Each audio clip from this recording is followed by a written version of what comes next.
Mi smatramo da je gospodin Alimpić morao u duhu zakona da zakaže i zazove konstitutivnu sednicu u roku od 15 dana i na taj način omogući većini koja je stvorena, a za koju on zna da je stvorena, i meni je to juče potvrdio, pre konferencije za štampu i ovog zakazivanja sednice. Znači, on zna da je stvorena većina, ta većina je potpuno legitimna i legalna. Mi smo ga sa tim upoznali i upoznaćemo ga i naredne nedelje, kad nas bude primio, jer je juče odbio da nas primi. Smatramo da na ovaj način uvodimo Beograd u jednu veliku krizu, da se na ovaj način krši zakon, odnosno više zakona, i da na ovaj način pokazujemo samo da nam je demokratija na poslednjem mestu, odnosno da gospodin Alimpić i njegova stranka demokratiju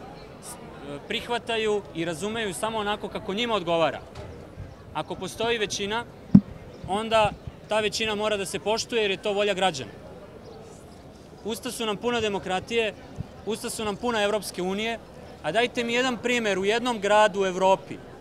da neko kaže da iako postoji većina, da on daje duži rok, odnosno da on produžava taj rok, da nekoliko dana pre isteka roka, zakonskog roka za konstituisanje Skupštine grada i njenih organa, da on na taj način omogućava sebi, svojoj stranci, da pokuša da stvori drugu većinu. A to je nezamislivo u Evropi i u svetu, to je direktno kršenje svih demokratskih pravila i to je sramota za ovaj grad. Mi na to ne možemo da pristanemo i na ovaj način smo hteli da upoznamo javnost, da upoznamo Beograđane o čemu se ovde radi.